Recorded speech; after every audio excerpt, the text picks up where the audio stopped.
Welcome, everyone, to another Motive podcast. My name is Shayden Bertnoli. I'm a licensed marriage and family therapist, but really, I tell people all the time I specialize in men's mental health.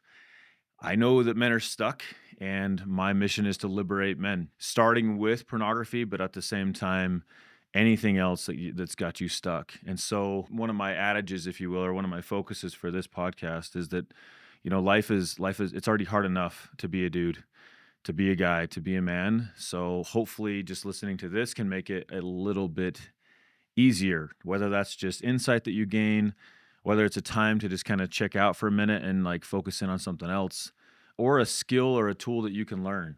So please follow up. Like if there's ever anything, a question that you have, something you would love for me to talk about.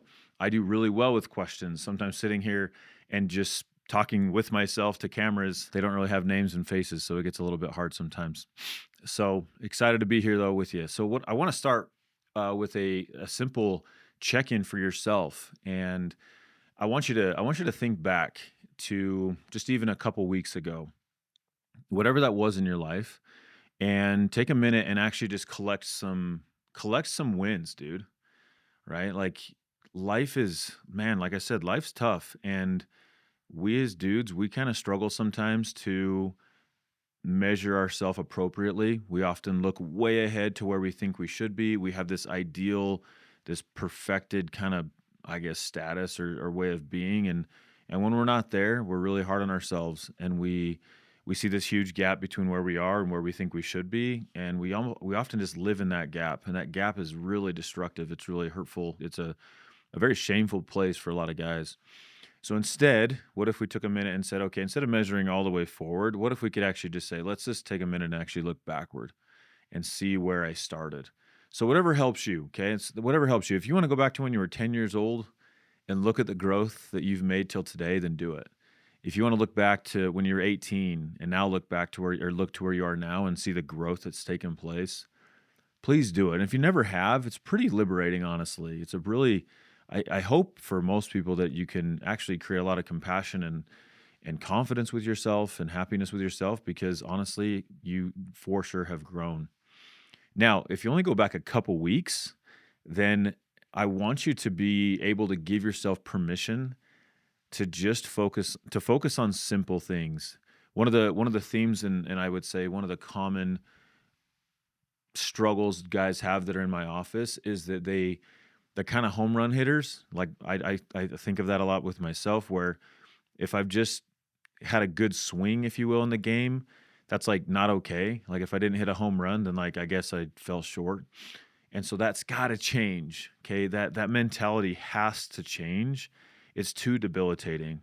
You've got to begin to find some joy and some, I would say, confidence and satisfaction in doing small things that ultimately keep carrying your life forward. I think nothing cuts momentum and hurts momentum more than only looking at the big things that you think are driving you forward. And trust me, I am the the absolute like trophy model of this thing. Like it's not a good trophy to have, but like it's so easy to just think, well, I didn't do these big things, and to be, discontent with that. So I'll stop talking for just a second, take a minute, and actually collect some good wins for yourself, and maybe just push pause if you want to. Another thing I want you to do is check in with yourself for a second and actually ask yourself for a minute, what is it that I'm going through? Another propensity for men is that we actually are terrified of stillness, and our propensity is to then avoid stillness at all costs. And we get addicted to busyness and movement and constantly going, and our mind's always racing. And most of the guys I work with, if I just sat them in my office and said, hey, just be quiet for a minute, just sit there for a minute, man. It's hard. Like they can tolerate 5 seconds, maybe. And I don't think God built us that way. I think one of the reasons men love to go to the wilderness is it's a way to get out. But ultimately, what a lot of men don't realize is happening is there's a slow stillness taking place inside of them. You can still see the lake, you can still see the trees and wildlife and the people that you're with, but ultimately you just took the world of chaos and you just jumped into a world that's like a quarter of it or even way less than it. But is it perfectly quiet? No, but it's quiet enough that it actually is often for most men tolerable. Okay, it's tolerable for them and it's really good for you. I promise. Next time you go out in the wilderness, like you'll know. Like if you go to the mountains or wherever you go that's out in the outdoors, you'll notice it. And it's a really good thing. So just take a minute for a second and check in with yourself and see if you can realize any pain that you have suppressed or any pain that you are running from, emotions you're running from, situations, and actually try to let yourself accept them. Let yourself be real and be human with those things. I want to share a cool experience that I've had in this last month. I've had a few conversations with people, not just one, but one of the problems that men have is our propensity to shame and really, really beat the tar out of ourselves, right? I have this picture up here. If you're not on YouTube, it says, if you spoke to me the way you speak to yourself, would I punch you in the face? Right? We are really hard on ourselves and we get ourselves into this perfectionism and in this place of constant achievement, constant approval seeking, and it's honestly like a treadmill of all treadmills that often is really, really difficult to jump off of. When it comes to being able to change that, a lot of guys don't have the tools, and so it keeps them stuck because and most guys don't even know they're in it, or they know a little bit that they're in it, but it's like all they know. And so there's a really difficult brick wall to go through or to get over, to break down, to begin the solution, one of the bigger solutions, which is to accept yourself. A lot of guys struggle to accept themselves because they think that, well, if I accept myself, then I'm not going to grow. If I accept myself, then I'm not going to make improvement. If I accept myself, then I'm not being accountable for myself. I don't really feel like a man. It kind of feels weak if I just accept myself. And the fact is men really do struggle to accept themselves. And I think the greatest improvement most men can make is self-acceptance. And what that means is taking yourself as a whole, looking at yourself as a whole. So I was in this conversation with this person, and this person is just chronically hard on themselves. Like their whole life, they've just been extremely hard on themselves. They have really high standards, which is great, but they don't have the mercy and the kindness and the compassion that has to go along with that standard. A lot of people, they take away their standard when they shouldn't. They need to increase the compassion and increase the mercy and forgiveness they have for themselves. And so because of that, right, it's affected identity. It's affected how this person views himself. It's affected a lot of things and their social situations and how they think that, whether they're connectable or not or lovable or not, like it goes deep. And he's not alone, right? A lot of you have gone through that. I've gone through that as well. And I still do. I have to be very careful. But I looked at this person the other day and I said, man, come on. Like I said, have you ever realized that like 75% of you is like good? Like, have you ever looked at that for a minute? Like 75% of you is really good. And of that 75%, there's 10% that's like really good. We're talking world-class good, really good. And then even in that 10%, there might be 2% or 3% or so, whatever, that's like flat out genius. Like really, like you have that figured out. Like it's just you almost without thinking, like it's just part of you. Like you're an example to a lot of other people of what that thing is. And it's not always a skill. Sometimes it's a trait, right? It's just a way of being. And I could see this person kind of like thinking and had never thought about this before. And I'm like, but I guarantee you it's true. Right. That like, and again, the number is ambiguous, but like, I love 75%. It just works for me. I said, but the fact is too, is that the other 25% of you, it kind of sucks. Like kinda, right? And then maybe 10% of that 25, it's really bad. Or like pretty dang bad, right? And then maybe even this, that like there's probably like 3% of you that's like really bad. Like you suck. And I looked at him like you suck really bad in that way. And that's part of you. But that's all of you. And I said, dude, can you smile? Can you finally, is there any chance that you can smile about that? And I looked at him and I said, I suck too, dude. Like I have 25% of me that's just, it really is. It's like bad. Like it's not okay. It's a weakness. Okay. I have weaknesses. I said, but here's the deal, bro. Do you think God sent you here to focus on your 25%? I could see him thinking.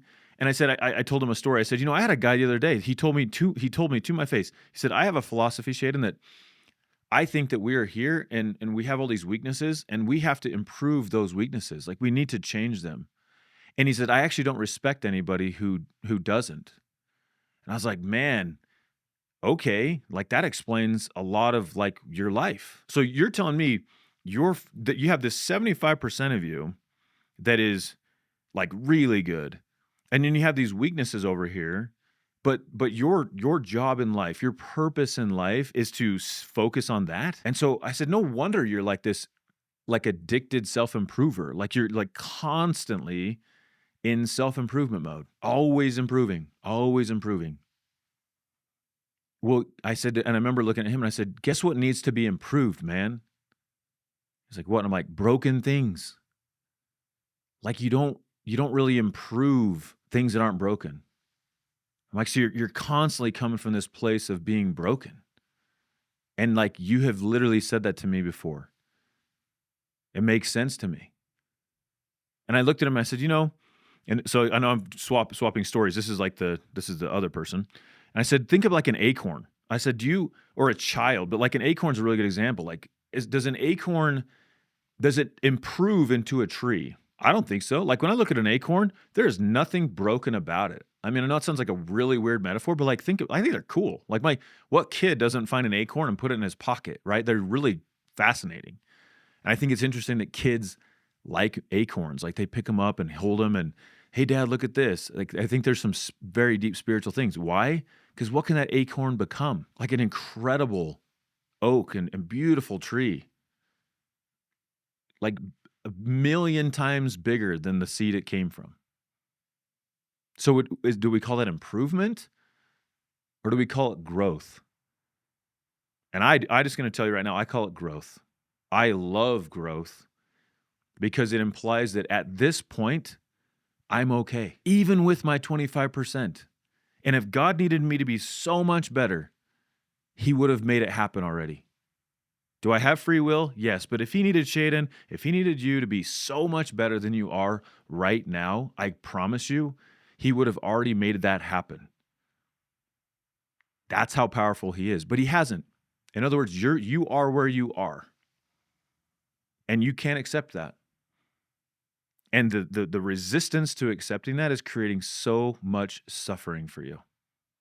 It's doubling your pain. And so as you think about this little story now, so go back to now my person I was talking to, I said, listen, man, if I just don't believe that, again, that God told us, hey, you're going to go down there and like, honestly, 75% of you is like really good. And like those things can also grow. Like your 75% can also grow and get polished and get better and refined. But like that 25%, you might actually come back to me with like, I don't know, 20%. Like if there's like 5% of those weaknesses that you really, really, really turn into a strength, cool. But then he said, but don't forget that my grace is sufficient for you. When men humble themselves and come unto me, my grace is sufficient for you. And I can make weak things strong unto you. I don't hear that always saying that I will make weak things become strengths. We often, I think, interpret that scripture that way. It actually means to me, I can make these weak things become strong unto you. Like because it causes you to be humble, it leads you and connects you to me.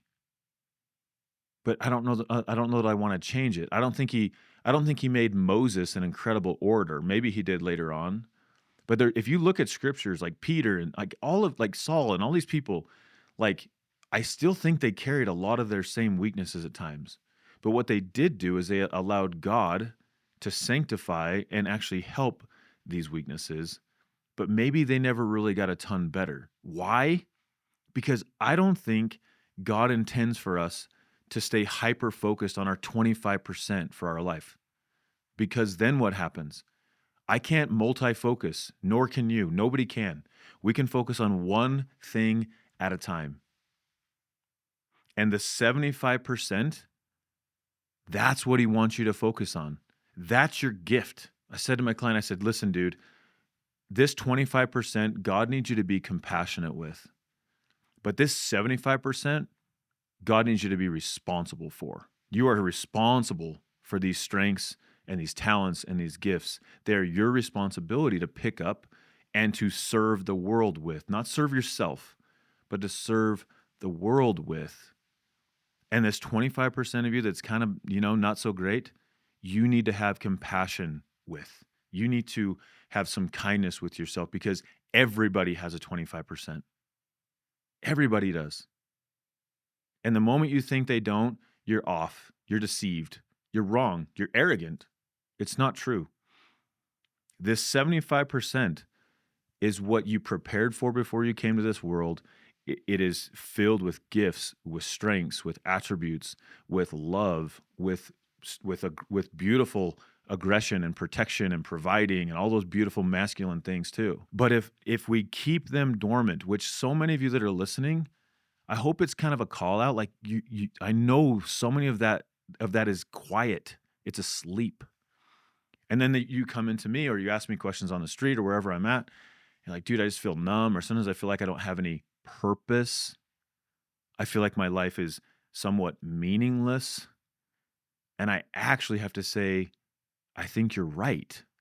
But not because it's permanent, not because you are a meaningless person, but because of your focus. You've been focused on building an ego and a pride sometimes to cover and to mask your 25% for a long time. Maybe you didn't even know you were doing it. And until this very moment, I hope if this is a revelation for you, I hope you're smiling. I hope you can actually have some hope and say, oh my gosh, maybe that's true. Maybe I have been actually building a life trying to gain, what are all those P's, right? I've been trying to gain power and prominence and property and all prestige, all of these things to try to cover this 25% of me that, by the way, again, everybody has.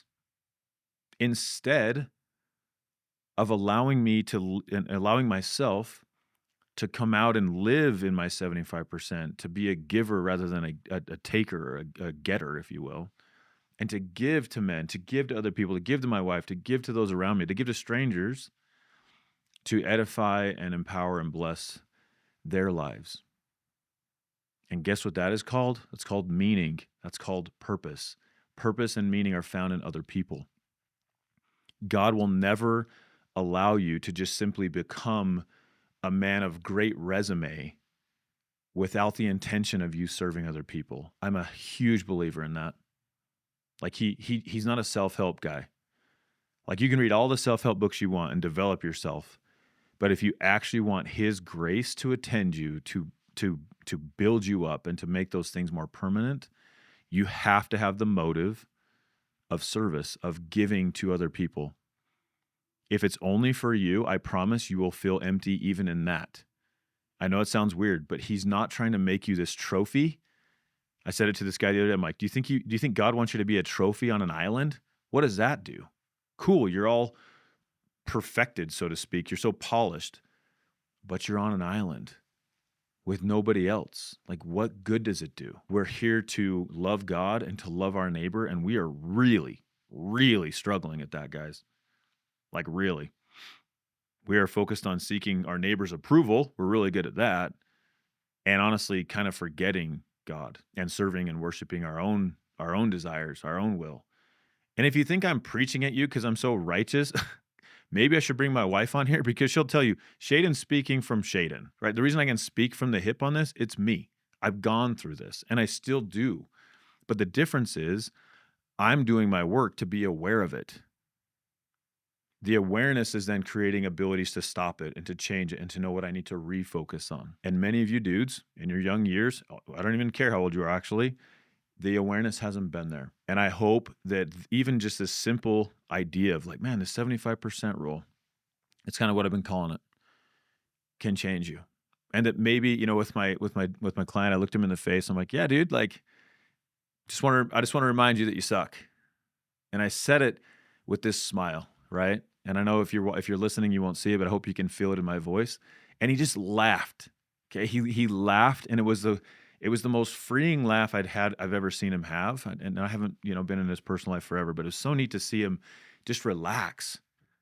Like, yeah, dude, we all just. I mean, my mom hates that word, sucks. So sorry, mom, but like, it's it's true. We do. We struggle. I call them our defects, right? We're human beings with defects, but you believe you're a defective human being, so you hide. But what if you're wrong? What if we're actually human beings with defects? And what if the goal and the purpose is to live as a human being? Actually being, not a human hiding, not a human performing, not a human that's isolating, but a human that's being. And a human that can serve and be present with himself and be present with other people, even though he has defects that he'll likely, or that you will likely take with you into the next life. And guess what, man? So what? So what?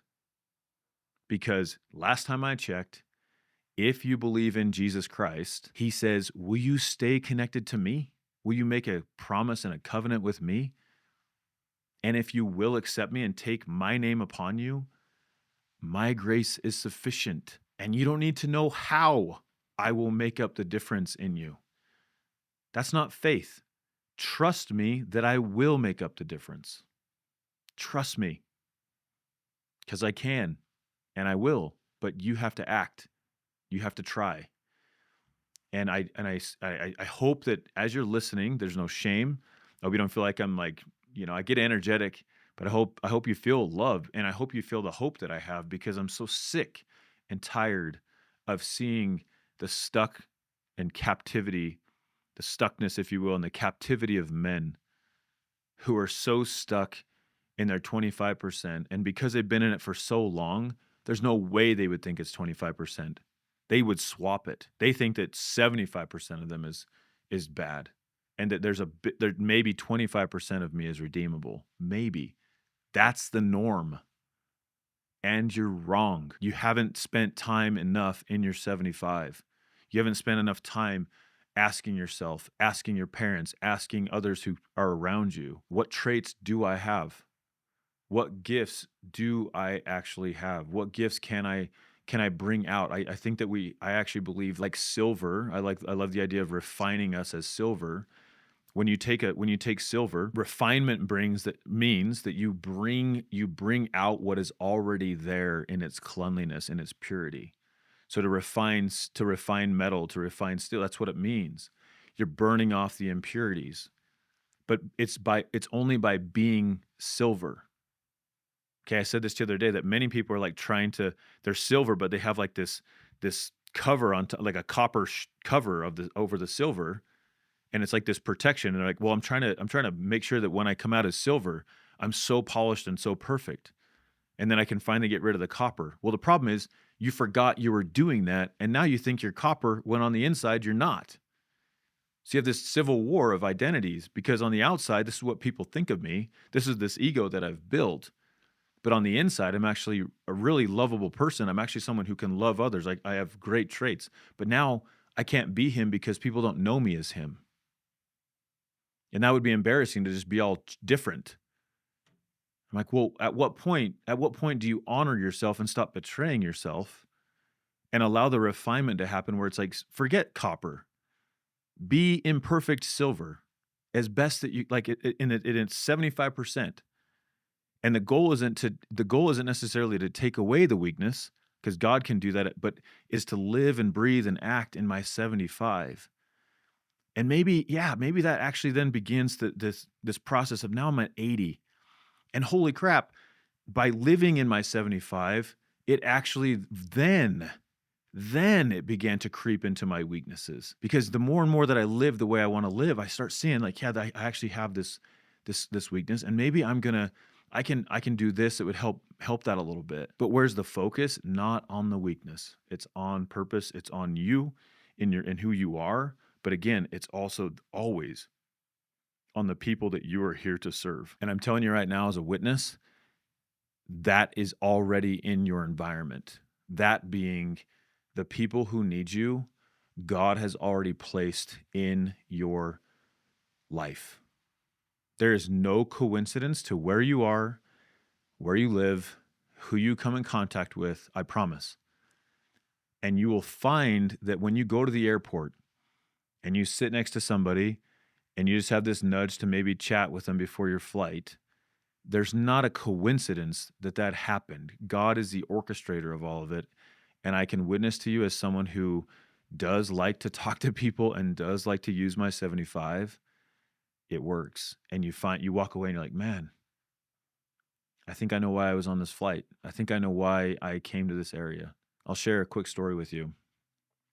So I was in Chicago with my brother-in-law this last year. We were doing a business thing, and he was on the phone and I was on this train in the Chicago airport. As you know, that's huge, a massive airport. So I'm on this train. We're trying to go to the car rental area, and I'm sitting on the train, and this probably 65-year-old lady, she comes in and she sees a seat next to me. There's no other seats, and she sits down.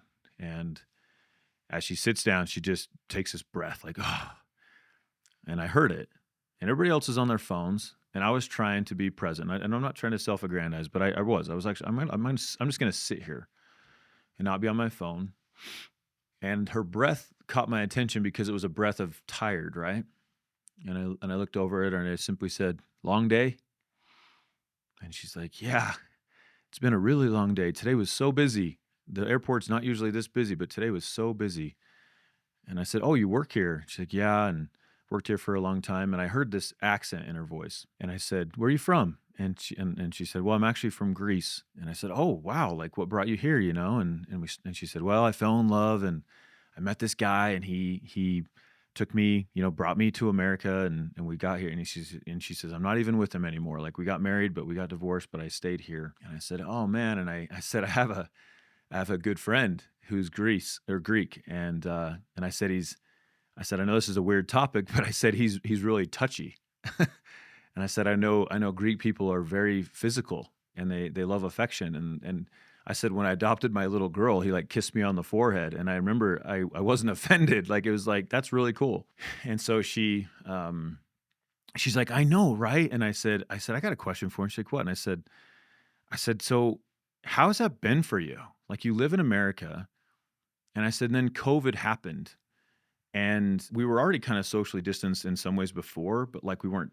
But I said, "Then we did COVID." And I said, "I swear to you, like, people don't like touch anymore. They don't hug, or like we haven't rebounded from that. It's like we set kind of a new norm." And I said, "I actually think it's sad too." I said, I'm a pretty affectionate person myself." And I said, I feel that from people, where let's just like, we'll just give each other knuckles. And it's like, what? Like, that's it? Okay. And I said, I believe humans want to be and need to be held and touched and all those things. And so anyway, she was totally about it, like, "Yeah, I totally agree." And we just kept talking, and we had this awesome connection. It was like a 10-minute ride.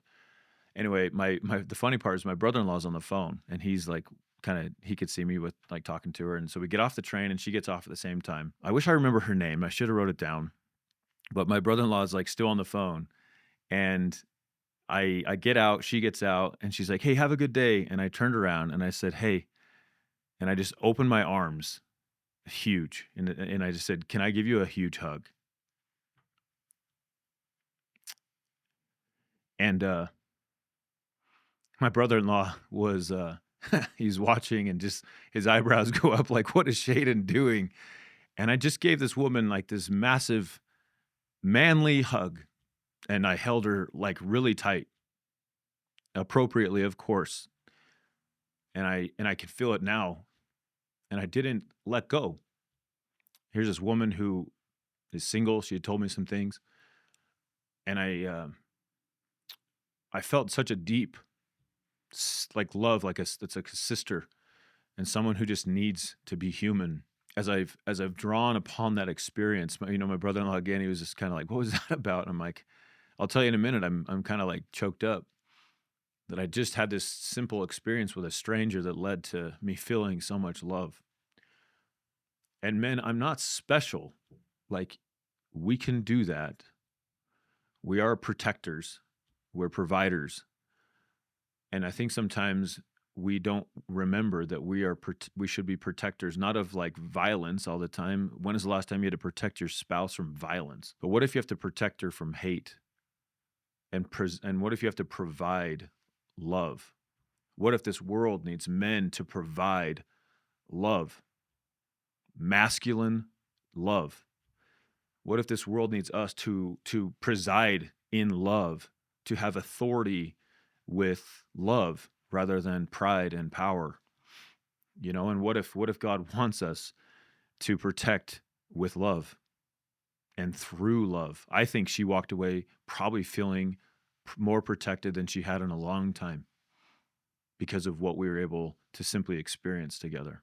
We are in the 75, and the 25 needs to have greater compassion, less shame. No shame is ideal, less shame, and we are responsible for that 75. And when we take that responsibility in our hands and we use it and we ask God to help us with it and to guide us in how we can use those gifts to serve, He will give you opportunity immediately. And I know that. Thank you for listening. I hope this didn't weigh you down more. I hope it didn't open up so many cans of worms that you don't even know where to start. But if it did, you know where you can turn, you know where you can come. I'm more than willing to help you. And by the way, if addiction has been the thing that you have turned to cope with how heavy the 25 has become, that weakness has become, and you keep unraveling yourself with it and struggling with it, that's a huge part of why. And the program that I've built, I promise will help you. I promise you that. If you buy it and it doesn't help you, I will give you your money back. That's how much I believe in it. So thanks for listening, and we'll see you the next time.